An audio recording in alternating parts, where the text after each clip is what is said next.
¿Cómo duplicar un dibujo? Me ha pasado a mí, le ha pasado a la mayoría de los artistas y muy probablemente te pasará a ti. Encontrarse en la situación de tener un dibujo terminado y querer duplicarlo tal cual sin ningún cambio a una o varias superficies diferentes, ya sea porque trabajas pinturas en serie o porque se arruinó tu pintura en alguna parte del proceso o, como me pasó a mí, porque decidiste ignorar un desperfecto insignificante del soporte con la esperanza de que no se notara hasta que lamentablemente te diste cuenta de que no pasaría desapercibido. Pero bueno, sea cual sea la razón, hoy estamos aquí una vez más para aprender de las técnicas centenarias de los antiguos maestros y ayudarnos en nuestros trabajos. La técnica que usaremos se llama Prick and Pounce, o por su traducción al español, pinchar y espolvorear, y tiene sus raíces en el arte europeo más o menos durante la Edad Media. Y digo más o menos porque los académicos aún no se ponen de acuerdo sobre una fecha más precisa, pero el punto es que se utilizaba principalmente para la transferencia de dibujos a superficies más grandes como frescos, murales o tapices, y consiste en algo tan sencillo como realizar pequeñas perforaciones sobre las líneas importantes de nuestro dibujo para después pegarlo al nuevo soporte y con algún material en polvo traspasar a través de estas perforaciones nuestro dibujo con las formas y proporciones idénticas al original. Era indispensable en la época en la que se originó porque permitía a los artistas plasmar con precisión un diseño en otro soporte sin necesidad de redibujar o utilizar otros métodos que requieren más tiempo como el cuadriculado. Realizando algunos acercamientos a pinturas de esa época, es muy común encontrarse con los puntos característicos del uso de esta técnica, y aunque se utilizaba ampliamente en la pintura al fresco, también tuvo aplicaciones en otras disciplinas como el bordado y la creación de manuscritos iluminados. Así que si quieres saber todos los trucos y secretos de esta técnica, quédate hasta el final para saber todo a detalle y no cometer ningún error. Me encontraba a punto de comenzar a pintar este soporte con el dibujo ya hecho, pero tuve la mala suerte de que el soporte que uso, que es papel ilustración, venía con un defectito de fábrica que creí que con la imprimación pasaría desapercibido, pero no. Básicamente tiene una diferencia en la densidad del material entre la mitad de arriba y la mitad de abajo, y sí, se nota muchísimo, y probablemente se notase aunque lo pintara, porque también lo intenté. Pero no funcionó. Fue como ponerle un curita a una herida de bala, así que decidí simplemente resignarme, aceptarlo y echar marcha atrás para pasar el dibujo a un nuevo soporte con las mismas proporciones y tamaño, y de paso explicarles esta técnica que les ayudará muchísimo en sus trabajos.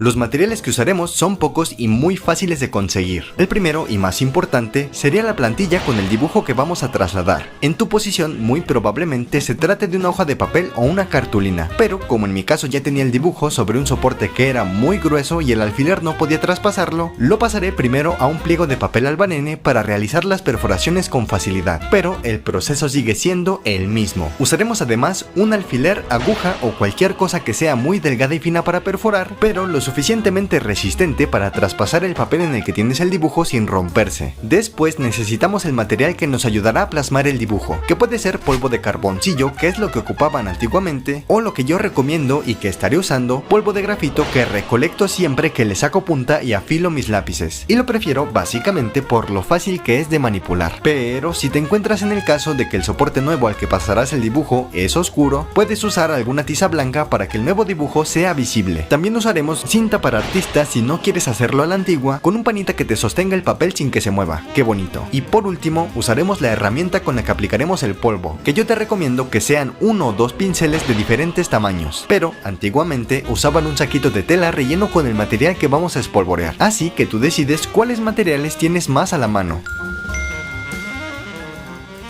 Antes que nada, comencemos por mencionar algunos preparativos para evitar inconvenientes. Te recomiendo usar un área limpia y grande sobre la cual hacer el proceso completo para evitar accidentes y contratiempos. Además, es importante que antes de empezar a perforar contemples la posibilidad de volver a usar esta plantilla para futuras aplicaciones. No vaya a ser que otro desperfecto salvaje decida surgir de la nada. Si es que volverás a usarlo, te recomiendo sellar el dibujo con una laca plástica para que las líneas originales no se pierdan del todo cuando apliquemos el polvo de grafito. Pero, si no te interesa conservar el dibujo, puedes perfectamente saltarte este paso. Por último, si lo que usarás es un alfiler o algo parecido, te recomiendo ponerle algo de cinta para artista en el lugar de donde lo sostendremos, más que nada para poder hacer el trabajo sin lastimarnos y sin cansarnos tanto.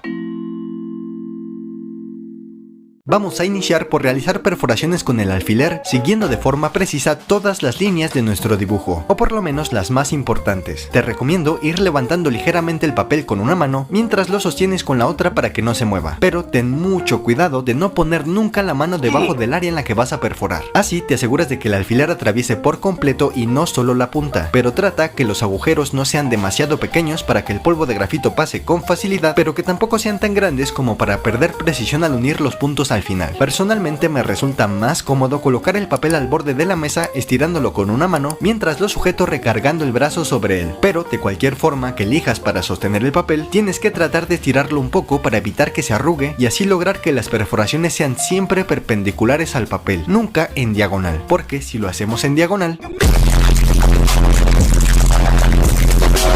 Como consejo, te recomiendo que las líneas con curvas tengan una mayor densidad de perforaciones, disminuyendo la distancia entre cada punto para ser más precisos cuando tracemos el dibujo después. Y por el contrario, en las líneas rectas puedes disminuir la densidad de puntos aumentando la distancia entre cada perforación con la finalidad de ahorrar algo de tiempo. También es importante, con la intención de aumentar la precisión, que en los vértices del dibujo siempre coloquemos una perforación, más que nada para no perder los ángulos y conservar la forma intacta lo más que se pueda. Una vez que hayas terminado de perforar todas las líneas, verifica colocando a contraluz el papel, asegurándote de que todas las perforaciones sean correctas. Si todo está en orden, pasamos al siguiente paso, que será pegar la plantilla a la superficie donde vamos a pasar el dibujo. Para esto vamos a usar la poderosísima cinta para artista, procurando que el dibujo esté bien situado y que el papel quede lo más estirado que sea posible sin que se arrugue o se dañe. No hace falta encintarlo todo, pero sí añade la cantidad de cinta necesaria para que quede bien estirado y que no se mueva.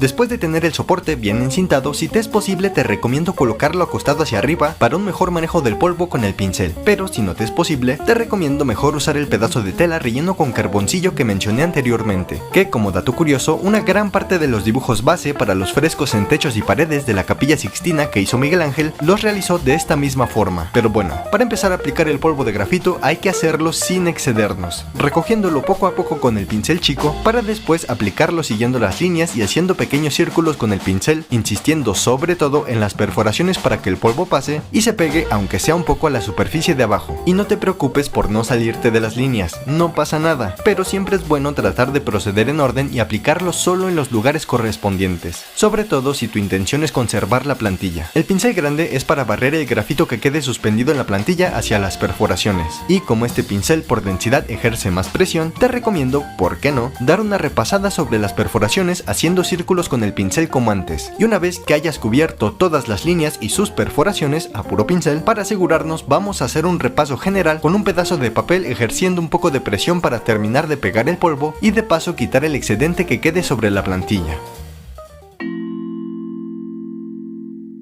Ahora toca quitar la cinta con mucho cuidado y poco a poco para que la plantilla no se mueva ni se arrastre sobre nuestro nuevo soporte y nos cause borrones o manchas. Y listo, ya tienes la constelación de puntos que corresponden a las líneas del dibujo original, con sus proporciones y formas intactas. Pero no te muevas, lo primero que hay que hacer es salir a soplar el excedente de polvo con delicadeza pero quitando lo más que se pueda. Y una vez hecho, ten mucho cuidado de no tocar los puntos, pues cuando se aplica el polvo de esta forma se adhiere muy poco en la superficie, así que aún es muy fácil borrar los puntos y echar a perder nuestro trabajo. Entonces coloca con cuidado el soporte en el lugar donde habitualmente lo trabajas y con una goma moldeable o si no con una normal vas a terminar de limpiar las líneas para quitar manchas indeseadas y dejar el grafito solo en las áreas correspondientes a las perforaciones. En esencia, las partes importantes y complicadas del proceso están hechas. Ahora solo queda que una vez que tengamos el soporte limpio, con un lápiz o con el material de tu preferencia, unas los puntos tratando de seguirlos teniendo como referencia tu dibujo original, más que nada para evitar cualquier confusión que pueda surgir. Yo los uniré con un lápiz para después poner una capa de color base y trabajar sobre eso, pero si deseas puedes empezar a trazar las líneas ya con óleo para trabajar otro tipo de técnicas.